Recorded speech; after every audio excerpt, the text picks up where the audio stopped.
ధనం కింద మార్చుకోవడానికి వాడుకుంటారు. కొందరు దాన్ని ఒక వస్తువుగా పెట్టి దాని నుంచి వ్యాపారం చేయాలి అని ప్రయత్నం చేస్తారు. మరికొందరు దాని నుంచి రాజకీయాలు చేస్తారు.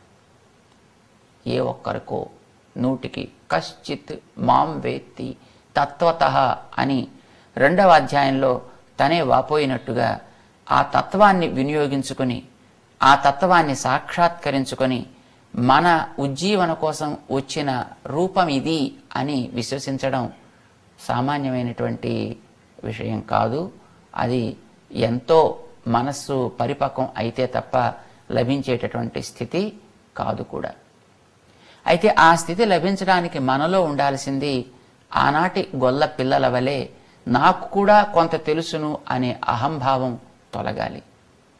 నేనేదో నా ప్రయోజనాన్ని పొందాలి అనే స్థితి పోవాలి. గొల్ల పిల్లలకి కృష్ణుడి ప్రయోజనమే తమ ప్రయోజనం, తమకంటూ వేరే ప్రయోజనం లేదు. కృష్ణుడు చెప్పినదే తమకి జ్ఞానం తప్ప తమకంటూ ఒక జ్ఞానం లేనే లేదు. అంతేకాదు వాళ్ళకి ఏదైనా చేరాల్సినటువంటి స్థానం శ్రీకృష్ణుడే తప్ప వేరొక గమ్యం కూడా వారికి లేదు. చేత సాధనము, సాధ్యము, జ్ఞానము, జ్ఞేయము, నడిపేది సర్వము శ్రీకృష్ణుడే అనే పరిపూర్ణ విశ్వాసం కలిగినటువంటి వారు గొల్లపిల్లలు కనుక వారి విషయంలో తాను సర్వాత్మన లొంగిపోయి ప్రవర్తించాడు. వారికి ఎన్ని ఆటంకాలు వచ్చినా, ఎందరు అసురుల్ని కంసుడు పంపినా వారందరి యొక్క పీడ ఆ గ్రామానికి లేకుండా స్వామి తొలగించి తన యొక్క నిరంతర అనుభవం వారికి లభించేట్టుగా చేశాడు కూడా. ఇది లోకంలో ఉండే జీవుల్లో ఎవరు అట్లా తననే సర్వము అని భావించి, ఎవరు తన యొక్క ఆజ్ఞని శిరోధార్యంగా స్వీకరించి, ఎవరు తన మార్గంలో పయనిస్తారో అలాంటి వారి కోసం విగ్రహ రూపంలో ఉండే తానే ఏమైనా చేయగలను అని నిరూపించటమే ఆండాళ్ తల్లి ఈ వ్రతంలో భగవంతుడి యొక్క వాక్కుగా మనకి చూపించేటటువంటి సారం. తాను ఒక ఉత్సవమూర్తిని, ఒక విగ్రహాన్ని, అర్చామూర్తిని విశ్వసించింది. ఫలితాన్ని తను పొందింది. భగవంతుడిని మనం విశ్వసించగలిగితే విగ్రహ రూపంలోనే మరొక చోటకి ఎగరటానికి ప్రయత్నం చేసి కూడా వ్యర్థం. విభవాలకి మనం పోలేం. లోపల ఉండే అంతర్యామిని మనం చూడలేం. పరమపదం మనకి ఊహకి కూడా అందనటువంటిది. కనిపించే రూపం భగవంతుడిది అర్చామూర్తి మాత్రమే. విగ్రహంలో దేవుడు కాదు మన సంప్రదాయం, విగ్రహమే భగవంతుడు అనేది మన ఆగమాలు నిరూపించేటటువంటి సిద్ధాంతం. దాన్ని నమ్మిన ఆండాళ్ మనకి ఆ మార్గాన్ని ఆదేశించింది, ఉపదేశించింది కూడాను. శ్రీకృష్ణ అవతారంలో విభవంగా తానుండేటప్పుడు తన సౌలభ్యాన్ని చూపించి సులభంగా మీకు కూడా నేనెందుకు అందను, నన్ను విశ్వసించండి అని గోదాదేవి దగ్గర నిరూపించినట్టే మన దగ్గర నిరూపించడానికి ఈనాడు కూడా ఉన్నాడు. కావలసింది మనలో ఉండేటటువంటి విశ్వాసం. శ్రీకృష్ణుడు ఆ వేళ దివ్యానుభవం అంటే ఎలా ఉంటుంది అనేది చూపించాలి అని అనుకున్నాడు. అందుకే తాను చల్దులు ఆరగించుట ఓ అద్భుతమైనటువంటి లీలని తన చుట్టూ ఉండేటువంటి గొల్లపిల్లలకి చూపి వాళ్ళని ఆనందంతో ఉన్మస్తక స్థితిలోకి తీసుకువెళ్ళాడు. అయితే దాన్ని విశ్వసించడం చాలా గొప్ప విజ్ఞానం కలిగిన చతుర్వేద అధ్యేతను నేను అనుకున్న చతుర్ముఖుల్లాంటి వాళ్ళకే అది మనసుకి అర్థం కాలే. చివరికి పాఠం నేర్పి కృష్ణుడు వారికి జ్ఞానోదయం కలిగించేటంత వరకు కూడా చల్దులారగించే సన్నివేశాన్ని మహానుభావులైనటువంటి పెద్దలు చాలామంది అనుభవించారు. వ్యాసుడు మనకి నిరూపించినటువంటి దాన్ని పోతన గారు తెలుగులో పాడుకున్నారు. మధుసూదన సరస్వతి లాంటి అద్వైత వేదాంత నిష్ణాతులైన మహనీయులు దాన్ని హృదయంగా అనుభవించి అందులో మునిగి తేలారు, పారవస్యాన్ని పొందారు. శ్రీకృష్ణుడు ఒకనాడు తన చుట్టూ ఉండే గొల్లపిల్లలందరికీ చెప్పాడు. వారందరితోటి రేపటి దినాన మనం అందరం కూడా చక్కగా మధ్యాహ్నంలో వనభోజనాలు విందు చేసుకుందాం, ఎవరెవరి ఇండ్లలోంచి వారందరూ కూడా మీకు తోచినవేవో మీకు అందినవేవో తెచ్చుకోండి అని చెప్పాడు. అందరూ తెచ్చుకున్నారు. తన అమ్మ తనకు కూడా బహుశా సద్ది మూట పెట్టి ఉంటుంది, తాను తెచ్చుకున్నాడు. అందరినీ మధ్యాహ్నం కాస్త అలుపు వచ్చినప్పుడు చక్కగా గుండ్రంగా కూర్చోపెట్టాడు. మధ్యలో తానున్నాడు. ఒక్కొక్కరి వస్తువుని తాను రుచి చూడటం ప్రారంభించాడు. అందంగా వారి వారి యొక్క ఆ వస్తువులని పొగుడుతూ, వారు దాన్ని తయారు చేసిన వైనాన్ని కీర్తిస్తూ, తాను ఆరగిస్తూ, వాళ్ళకి ఆరగింపు చేస్తూ అద్భుతమైనటువంటి ఆనందాన్ని పొందుతున్నాడు శ్రీకృష్ణుడు. స్వర్గలోకంలో బ్రహ్మలోకంలోనో ఉండేటటువంటి చతుర్ముఖుడికి కూడా శ్రీకృష్ణుడు ఇలాంటి భగవంతుడు ఇక్కడికి వచ్చి అవతరించాడు అనే సమాచారం అందింది. అదేమిటో చూద్దామని ఆయన అక్కడికి రావడం జరిగింది. సమయం చల్దులు ఆరగించేది. బ్రహ్మగారికి పాపం ఒళ్ళంతా గగురు పొడిచింది. ఆయనకి ఒంటి మీద తేళ్లు జరులు పాకుతున్నట్టు అనిపించింది. పరమ వైదిక అగ్రేసరుడేమో, నిప్పుల్ని కూడా కడిగి తీసుకునేటటువంటి ఆచార సంపన్నుడు కూడా అయి ఉంటాడేమో ఆ చతుర్ముఖుడు. ఈ కృష్ణుడిని చూస్తే సాక్షాత్తు దేవుడు అంటారు, జగత్ కారణ తత్వం అంటారు. ఇలానా గొల్లపిల్లలతో మడ్యా, ఆచారమా, జ్ఞానమా, వేదమా, విజ్ఞానమా, అలాంటి వారితోటి ఎంగిలి మంగళం లేకుండా ఏమిటి ప్రవృత్తి అని పాపం ఆయన నోరు తల కొట్టుకుని, ఇలాంటి వాడు లోకాన్ని వంచేవాడు సుమా, ఇతనికి పాఠం నేర్పాలి అని అనుకున్నాడట. జరిగేది ఒక్కొక్కరి దగ్గర ఉండేటటువంటి ఆ పదార్థాలని కృష్ణుడు తీసుకుంటున్నాడు. తను రుచి చూస్తున్నాడు, వాడికి రుచి చూపిస్తున్నాడు. తన అమ్మ పెట్టిన దాన్ని తన చేతిలోనే పెట్టుకున్నాడు. చక్కటి చేత వెన్నముద్ద, సెంగల్వ పూదండ, బంగారు మొలత్రాడు, పట్టు దట్టి ఉన్నాడేమో.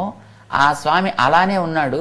కానీ ఒక్కొక్కరి దగ్గర తను రుచి చూస్తున్నాడు వారందరి దగ్గరికి వెళ్ళి. అయితే ఒక పిల్లవాడు వాళ్ళ ఇంటి దగ్గరించి తెచ్చుకున్నటువంటి పాపం ఆ కాస్త గంజి నీళ్ళేవో కృష్ణుడికి ఏమిస్తాం అని అనుకున్నాడో ఏమిటో, కృష్ణుడు ఆ చుట్టూ తిరిగి తన దాకా వచ్చేటప్పటికి అట్టే పెట్టకూడదు అని అనుకున్నట్టుగా అమాంతం ఎత్తి నోట పోసేసుకున్నాడట.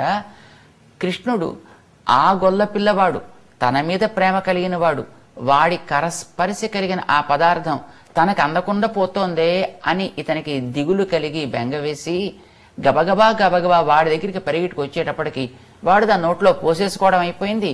మింగివేస్తుంటే అంత గిన్నెడు ఒక్కసారి నోట్లో పోసుకుంటే అది ఈ సెలవుల్లోంచి కారిపోతోంది. చూశాటే కృష్ణుడు, ఏమైనా ఈతని స్పర్శ కలిగిన దాన్ని కూడా మనం వదలడానికి వీలు లేదని ఆ కార్య సెలవుల క్రింద మూతి పెట్టి తాగేయడం ప్రారంభించాడు. మధుసూదన సరస్వతి లాంటి మహానుభావులు చెప్తారు, భగవంతుడు కనిపెట్టాడు విషయాన్ని. బ్రహ్మగారికి పాఠం చెప్పాలనుకున్నట్ట. వెంటనే బ్రహ్మగారి లోకానికి వెళ్ళాడు. నాలాంటి వేషం వేసుకున్నవాడు కూడా లోకంలో తిరుగుతూ మన లోకానికి కూడా వచ్చే అవకాశం ఉంది కనుక జాగ్రత్తగా ఉండండి. ఎవరైనా అట్లా వచ్చినట్టయితే వాడికి కావాల్సిన దేహ శుద్ధి చేసి పంపించండి అన్నట్ట. నేను వారం రోజుల దాకా రాను, ఈ లోపల నా వేషం వేసి వస్తే మీరు నమ్మక్కర్లేదు అని చెప్పేసి వెళ్ళిపోయాడు పాపం అక్కడి నుంచి స్వామి. వస్తున్నాడు అప్పుడే బ్రహ్మ తన లోకానికి. దూరం నుంచి చూస్తేనే బ్రహ్మగారు రాగానే లేచి నమస్కారం పెట్టేటటువంటి ద్వారపాలకులు లేవటం లేదు. చూడలేదు కాబోలనుకుంటూ దగ్గర దాకా వచ్చాట బ్రహ్మ, అయినా లేవటం లేదు. అరెరే, నన్ను గుర్తించట్లేదే వీళ్ళు, ఇంత పరాకుతో ఉన్నారేమిటి అనుకున్నాడు. పాపం దూరం నుంచే కొంచెం అడుగులు చప్పుడు చేస్తూ వచ్చాడు. గొంతికి సర్దుకున్నాడు. అయినా వాళ్ళ చలనం కలగలేదు. దగ్గరికి వచ్చి వాళ్ళ మీద గద్దించాడట. కనిపించటలే నేను మీ యజమానిని, బ్రహ్మను వస్తుంటే. రై, మన స్వామి చెప్పాడు, కరెక్ట్, అదే నడక, అదే మాట, అదే ఊపు, అదే తల ఎగరవేయడం. ఓహోహో, ఎంత పోలిక, ఎంత నటన, వీడి సంగతి ఏదో చూడవలసిందేరా. టీ నీసూలాన్ అన్నాడు, టీ నీసూలాన్ అని వీడన్నాడు. తీసి ఇద్దరు పదును పెడుతున్నారు. బ్రహ్మగారికి పాపం అర్థం కాలేదు.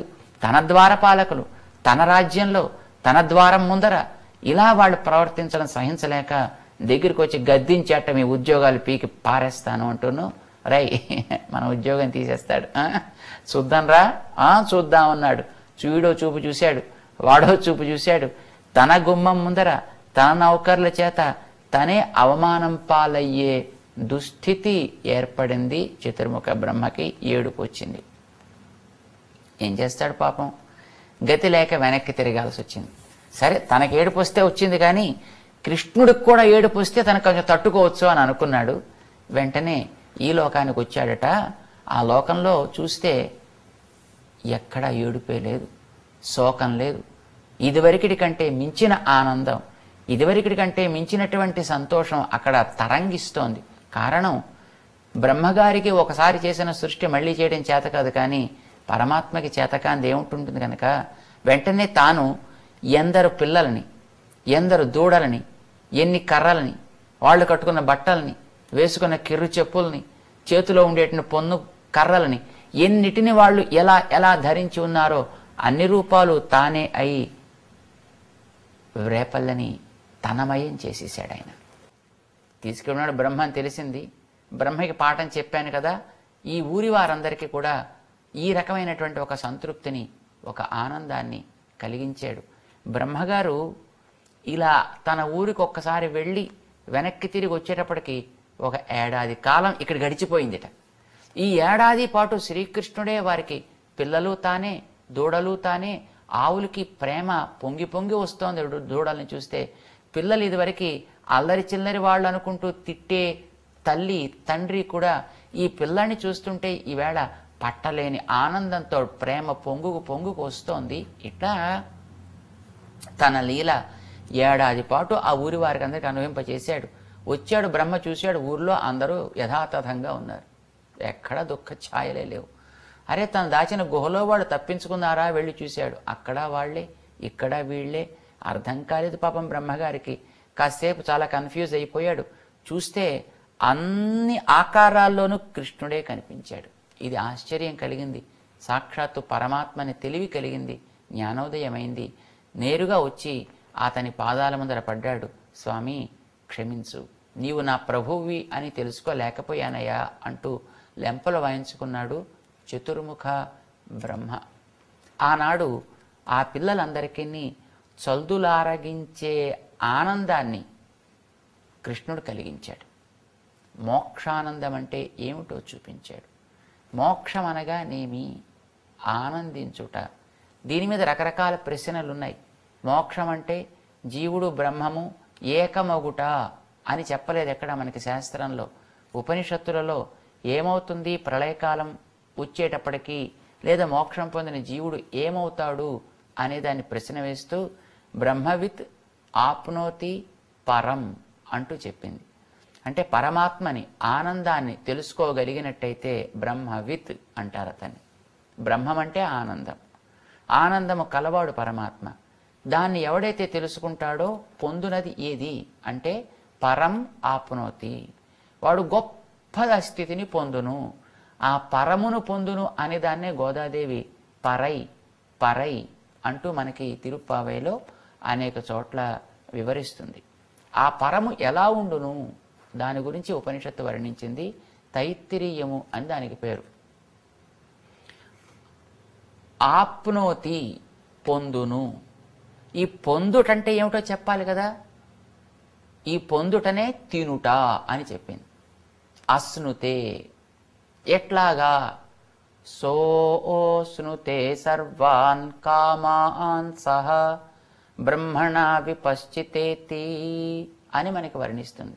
సహా ఈ ముక్తజీవుడు అశ్నుతే సర్వాన్ కామాన్, ఇతను ఆరగించును. దేనిని? సర్వాన్ కామాన్. కామము అంటే కోరబడేది అని అర్థం.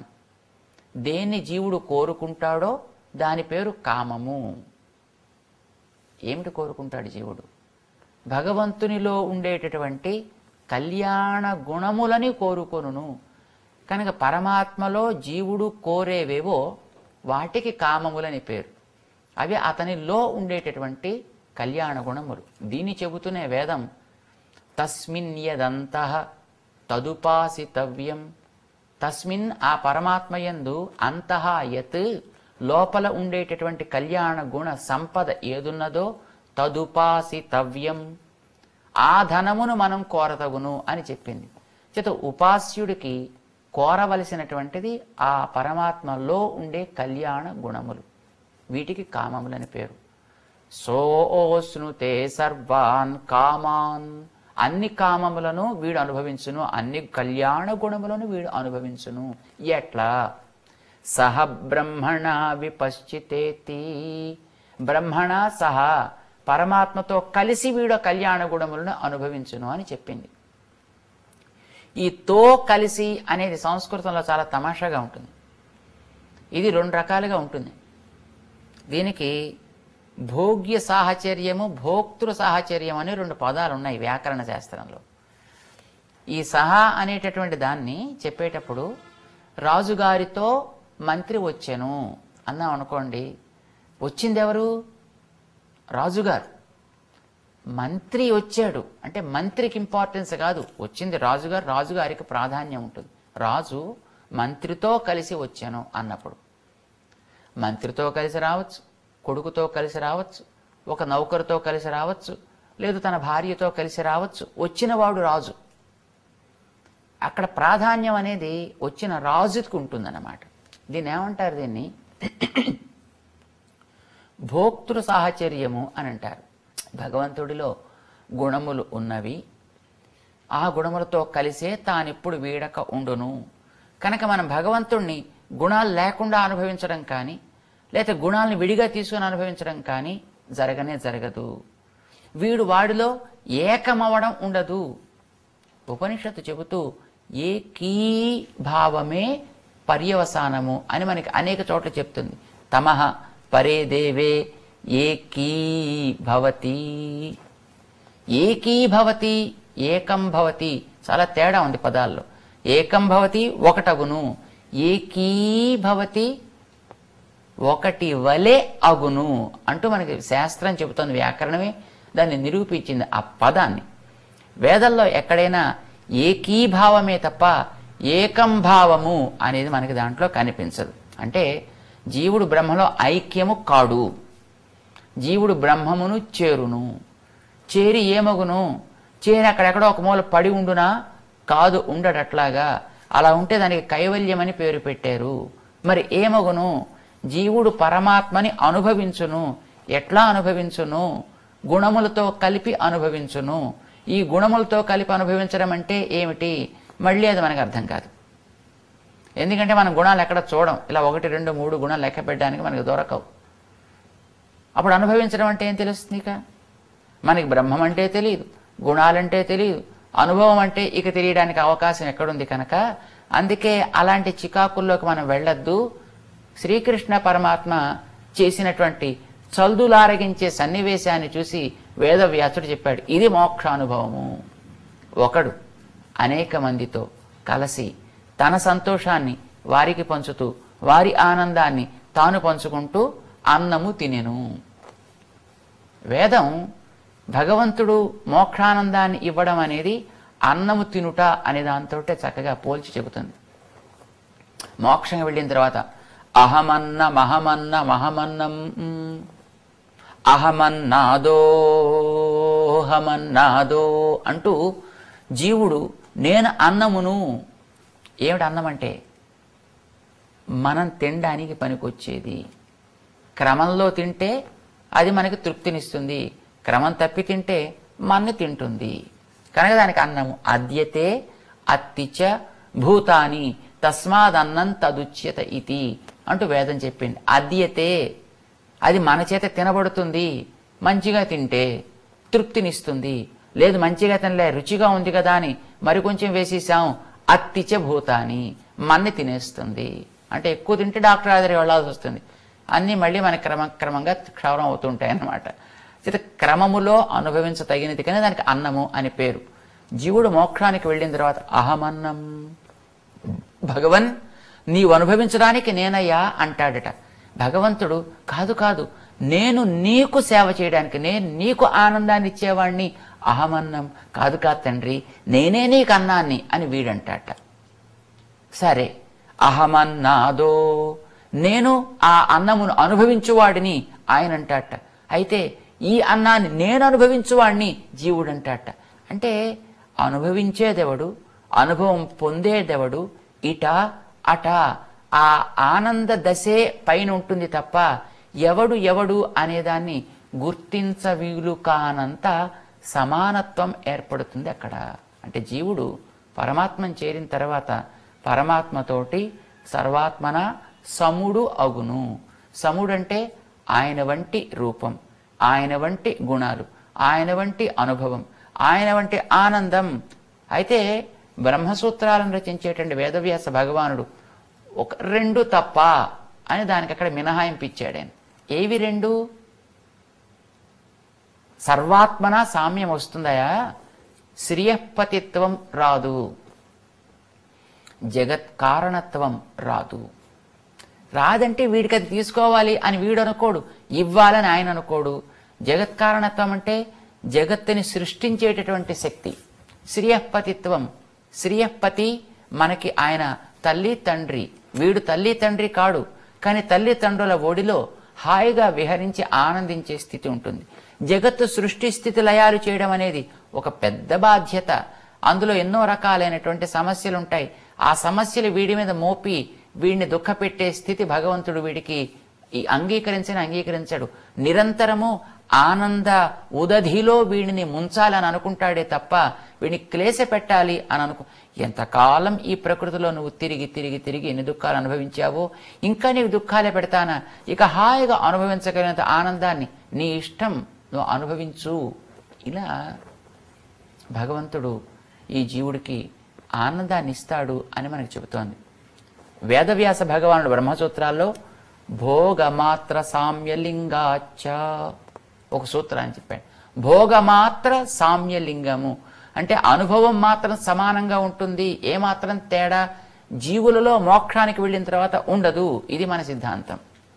కొంతమంది సిద్ధాంతాల్లో ఏ జీవుడికి ఆ జీవుడి ఆనందం ప్రత్యేకత, వీడిది ఇంతే వాడిదంతా అంటే ఆనందంలో కూడా తారతమ్యాల్ని చెప్పుకుంటారు.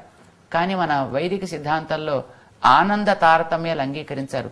ఆనందం జీవులందరికీ సమానమే మోక్షానికి వెళ్ళిన తర్వాత. ఎంత ఆనందం? పరమాత్మ ఆనందముతోటి సమమైన ఆనందం. దీన్ని చెప్తున్న భగవద్గీతలో పరమం సామ్యముపైతి మమ సాధర్మ్యమాగతాః సర్గేపి నోపజాయంతే ప్రళయేన వ్యధంతి చ. మమ సాధర్మ్యమాగతాః, సాధర్మ్యం సమాన ధర్మవత్వం అంటారన్నమాట. అంటే నాకే విధమైనటువంటి గుణాలు ధర్మాలు ఉన్నాయో అలాంటి ధర్మాలు గుణాలు నీకు కూడా వచ్చేస్తాయి అనే భగవంతుడు భగవద్గీతలో వాగ్దానం చేసి ఉన్నాడు. వేదం కూడా పరమం సామ్యముపైతి అనే వేదం చెబుతోంది. పరమాత్మతోటి పూర్తిగా సమాన స్థితిని వీడు పొందుతాడు. శ్రీకృష్ణుడు ఆ వేళ గొల్ల పిల్లలతోటి అదే ఆనందాన్ని తాను అనుభవించాడు, వాళ్ళకి తానిచ్చాడు. ఇది మోక్షానందం. అందుకనే చల్దులు ఆరగించడాన్ని అనుభవించినటువంటి మహనీయులు ఒక్కొక్కరు ఒక్కొక్క రకమైనటువంటి మానసికమైనటువంటి ఒక ఉద్వేగానికి లోనవుతారన్నమాట. సరే, గోదాదేవంది చల్దులు ఆరగించడం ఏం ప్రారంభం కనుక ఆయనకి దాంతోడే సరిపోయింది, మనం హాయిగా పరమాన్నాన్ని ఆరగిద్దాం అంది మా గోదాదేవి. అందుకే ఈవేళ పావుసరంలో మన అమ్మ మేము కావలసిన వాటన్నిటిని లిస్ట్ ఇచ్చి చివరిగా తాను కోరుకుంది, కలిసి కూడి ఇருந்து కుళిருந்து మూడனை பெய்து ముழంకై వழிవార కూడి ఇருந்து కుళిருந்து పాల్ సోరు అంది. పరమాన్నమును మేము తినవలే. ఎలాంటి పరమాన్నము తినవలే? మన ఇందాక మోక్షానందాన్ని గురించి మనం మాట్లాడుకున్నామే. జీవుడుంటాడు, దేవుడుంటాడు, ఇరువురికి సమానత ఉంటుంది. కానీ ఇరువురిలోనూ ప్రీతి ఉంటుంది. వీడు వాణ్ణి ప్రేమిస్తాడు, వాడు వీణ్ణి ప్రేమిస్తాడు. ఎవరిది ఎంత ప్రేమ తెలియనంత ప్రీతి దేనివల్ల ఏర్పడింది? వానికుండే కళ్యాణ గుణాల వల్ల ఏర్పడింది. ఆ కళ్యాణ గుణముల వల్ల కరిగి చేసే సేవ వల్ల వీడికి ఏర్పడింది. గుణములను అందించడం వల్ల వానికి ఏర్పడింది. ప్రీతే పైన నిండి ఉంది. ఇరువురికి మధ్య అద్భుతమైనటువంటి స్నేహం ఉంది. స్నేహం అంటే కలిసి ఉంచేది అని అర్థం. క్షణకాలం విడినా లేకుండా పోతామనేట్టు చేసేటటువంటి అభిమానం ఏదో దాన్ని మనం స్నేహం అంటాం. స్నేహము నిండి ఉంది. ఆ స్నేహము ప్రీతితోటి ఉంది. స్నేహం పైకి కనిపిస్తుంది, ప్రీతి అంతటా నిండి ఉంటుంది. కళ్యాణ గుణములే నిండి ఉంటాయి. ఆ కళ్యాణ గుణ అనుభవంలో జీవ ప్రకృతులు ఇద్దరు, జీవుడు పరమాత్మ ఇరువురు కూడా ఉన్నారు సుమా అని గుర్తించచ్చు తప్ప విడదీసి చూడ వీలు కానే కాదక్కడ. ఇది మనకి ఉపనిషత్తులు చెప్తున్నాయి. ఇదే పాయసంలో మనం చూడొచ్చు. ఈవేళ మన ఆండాళ్ళు కోరుకునే పాయసం అలాంటి పాయసాన్ని కోరుతోంది. ఎట్లాంటిది ఇది? పాల్ సోరు.